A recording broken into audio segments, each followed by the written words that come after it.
This is the Best of the Week on Relevant Radio. Joining me now is Dr. Susan Caldwell. Dr. Susan Caldwell is a women's health, fertility, and infertility specialist practicing NAPRO technology. And Dr. Caldwell, I'm really happy to have you on today because something that's been on my mind after the news out of Virginia from Virginia Governor Glenn Youngkin, who vetoed 2 legislative packages that would have really expanded access to contraception in Virginia. He did it under the grounds of a handful of things. What these packages would have done is they would have forced insurance companies to provide coverage. They would have eliminated religious exceptions in those packages. It would have also sidestepped parents' involvement in children's medical care.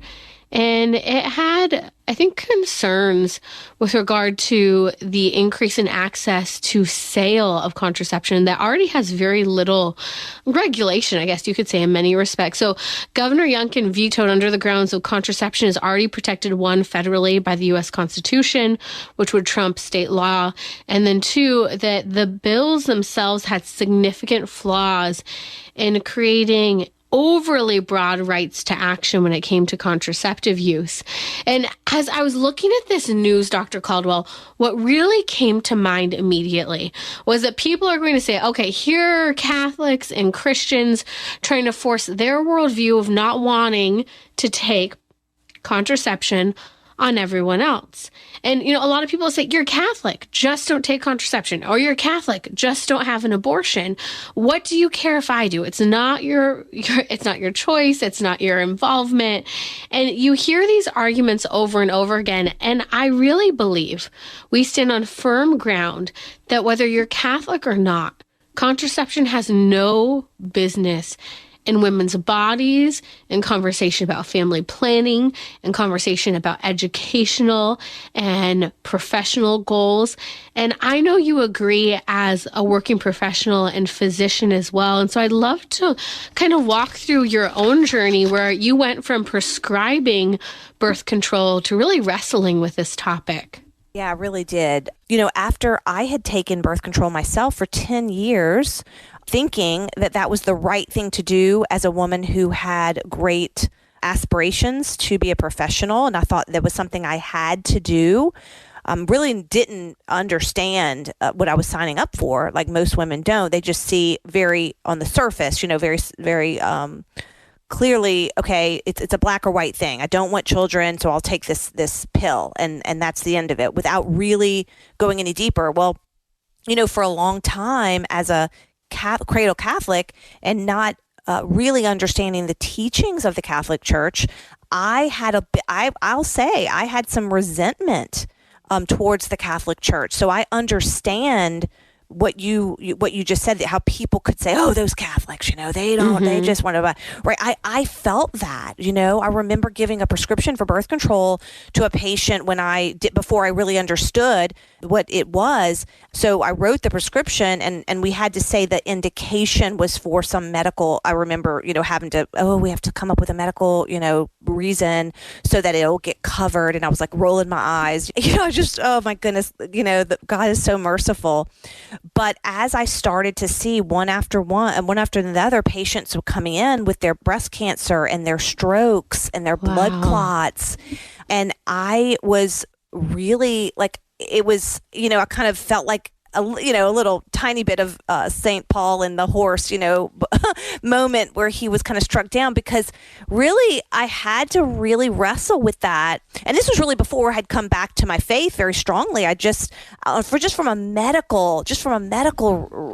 very, I'm a conscientious doctor. I really want to do the right thing for my patients. And so really before I had a conversion back to Jesus, I really remember thinking, man, this might not be good after all for women. Mm-hmm. And then I started to look at the research, and as I started to say, wow, I mean, this is really, there's a huge number of blood clots. There's a huge amount of cancer. This is, I just started to see all the science, and really I was convinced, and that honestly opened my heart and my mind to really hear what the Catholic Church had to say. And I want to ask, kind of going back, you said you had all these clients coming in, you had been prescribing birth control, blood pressure, strokes, blood clots. Now, did you know that that was a potential risk of contraception at the time? And what kind of indicated that the link was there, if not? So, of course, we heard in medical school, I think any doctor would tell you that. I was kind of taught it was one of those 1 in a million things. Just like anything in medicine, every once in a while, somebody will, like I had a patient yesterday who had an anaphylactic reaction. That means a life-threatening allergic reaction to Tylenol. Mm-hmm. Who has so this is truly like a 1 in a trillion, I don't even know how many, right? And so there are things in our world, in medicine that we just we know, oh shoot, man, that stinks that happened, but we know that these things could happen. So it was just, for me, it was just in that bucket of, oh man, I guess you could be allergic to water, oh, I guess you could have a reaction. And until you actually look at the numbers, and the thing for me is when I started to look at the pathophysiology of it, right? Instead of saying, oh, that just happens to some people, when I started to realize that, oh, okay, so more than 5% of women, probably much more than that, but at least 5% of women are walking around looking healthy, but have a genetic predisposition to have higher amounts of blood clotting risk with contraceptive use, which means that at any point they could be taking birth control for a week or 5 years and they can drop dead or have a massive clot or have a heart attack because the circumstances just are all of a sudden right for that. And I'm not okay with that ever happening. And I think that's a unique position you hold, because you're looking at the true risks, the true outcomes, the potential predisposition that many people already have to things such as cancer, blood clot, blood pressure, stroke. I remember Hailey Bieber, the model and wife of Justin Bieber, and she had a stroke from her birth control. And she said her physician, was able to make that connection. She also shared that she was never someone that should have even been on the birth control to begin with, given her family medical history.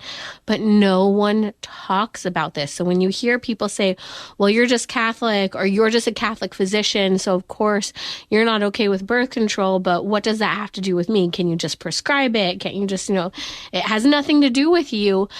But at the end of the day, we're saying, no, this is actually, 1, not medicine, and 2, we care enough to say you should not be taking this.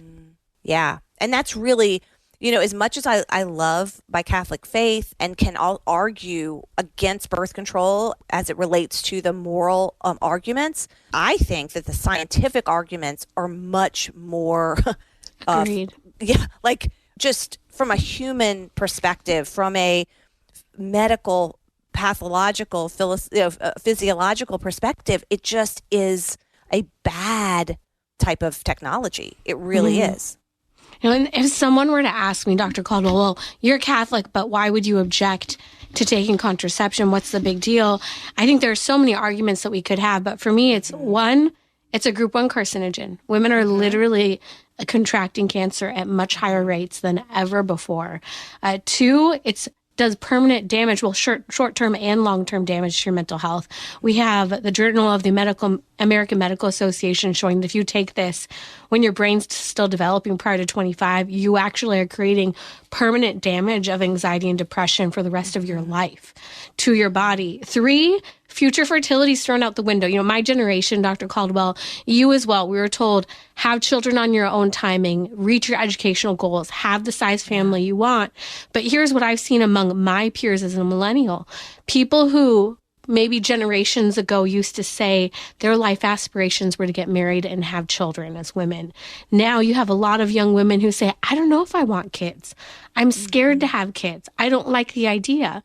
But when you give contraception to a woman who is fearful or unsure, when the time does come, when she suddenly meets someone who she could see herself marrying and having children with, and the fear starts to dissipate for whatever reason that fear was there, now her fertility is damaged. And so we're damaging, number 3, future fertility.